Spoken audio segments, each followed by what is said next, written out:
One of the most talked about awards within the footballing world is the Ballon d'Or. Specifically, what does it take to win? So today, we're going to answer that question. What would it take for you at home to win the Ballon d'Or in any position? To make this information as realistic as possible to the average viewer, I won't be using Messi and Ronaldo's numbers when conducting my assessment. During the 10 years that they were winning, the goal contributions required was exponentially higher than normal, which means expectations all across the board were significantly higher as well, which causes players to miss out who would win in normal circumstances. So, without wasting any more time, what does it really take for you to win as a goalkeeper? The difficulty level for this is on extreme. It is simply one of the hardest things to do in this position. Think about all the great keepers that you have ever seen in the last 30 years, and just know that there has only been 3 of those players who made it within the top 3. Oliver Kahn twice in 2001 and 2002 in 3rd place, Gigi Buffon in 2006 in 2nd place, and Manuel Neuer in 2014 in 3rd place. When analyzing the circumstances around their nomination, in almost all cases the World Cup had a big impact on their success, with all 3 either winning or coming close to winning that tournament. Domestic success seemed to have a massive impact as well, seeing that Manuel Neuer and Oliver Kahn both won their league title during the same year of their World Cup performance. Something that's unique to defensive positions is the fact that their placement is highly dependent on offensive players' performances, adding a layer of luck that's also required when competing for the award. In Neuer's case, he lost to Ronaldo and Messi, who both had around 60 goal contributions that year. Buffon lost to Cannavaro, and despite the Italian defender not being an offensive player, he was certainly the best defender that year. In Oliver Kahn's case, he lost to one of the greatest ever, Ronaldo in 2002, and a young Michael Owen in 2001. Although statistics on the amount of saves that's required for a keeper to be highlighted is not clear, I think it's more than obvious that you just have to be one of the greatest keepers to win the award. Or at least better than everyone in the last 25 years. So in short, you need more luck than skill to win as a goalkeeper. Because the chances of a goalkeeper having a great season is likely, but being lucky enough to do so in a season where offensive players underperform, very unlikely. There's a reason why there's only one goalkeeper with this award.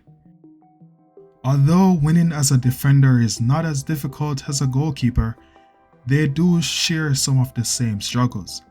Offensive players just have to underperform in order for a defender to win. Based on the 4 players that finished within the top 3 within the last 23 years, an extremely high level of play is required for a defender to be nominated, or you have to at least be one of the greatest of your generation.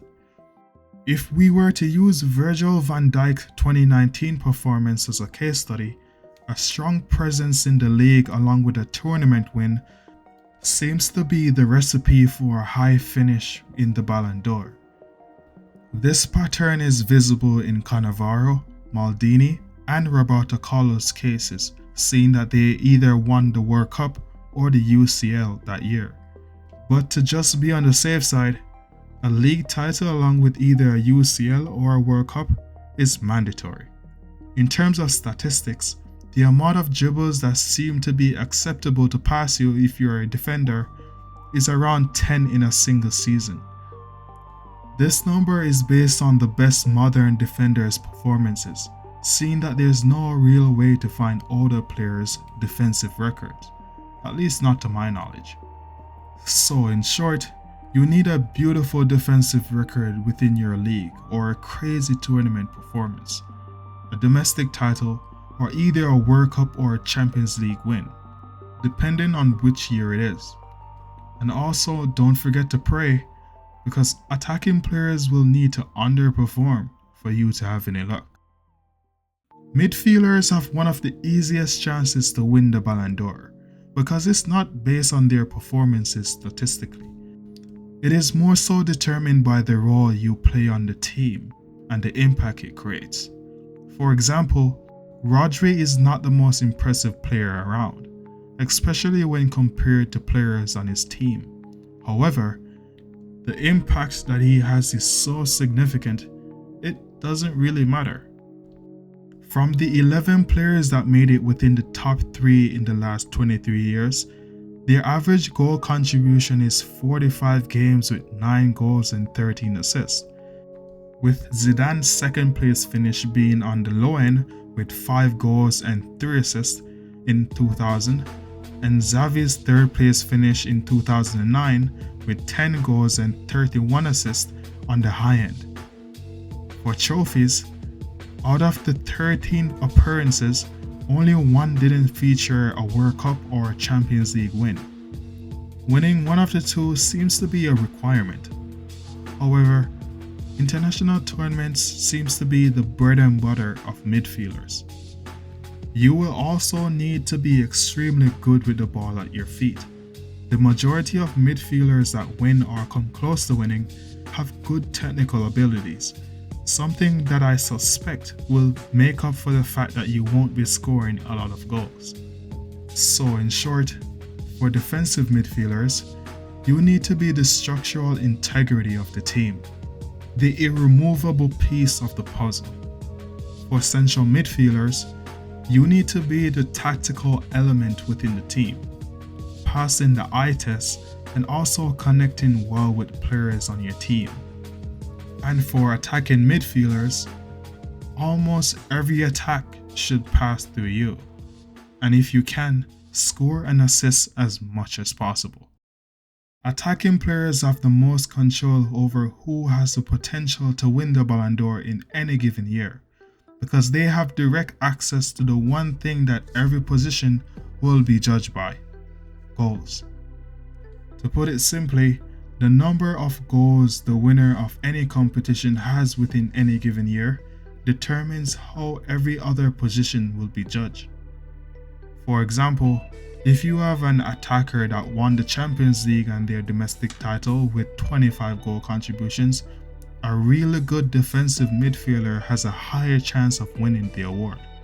But if an attacker won both titles with 60 or 70 goal contributions, their chances is approximately 0.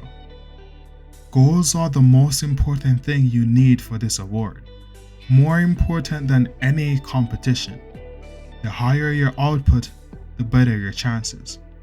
If we were to go by historical standards, to win within the Messi and Ronaldo era as an attacker, the average goal contributions needed is 66, which is a number that nearly doubled when compared to attackers from the years before. This inflated number has been controversial for many fans and pundits alike, since we are now out of that period, and players like Vinicius and Jude Bellingham, who would have been favorites to win historically, are now being snubbed for midfielders.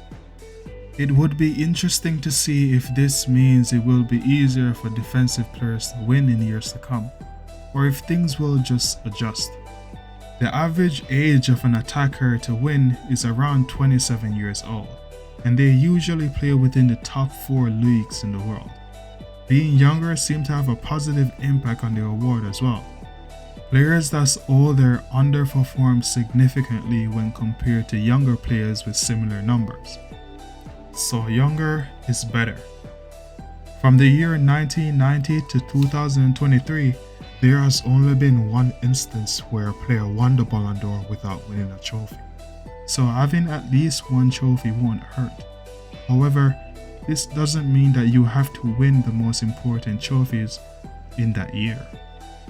So in short, if you want to win as a striker in the modern era, having a goal contribution of around 66 would probably do the trick. And if we are going by historical standard, having a goal contribution of around 34 goals is probably good enough.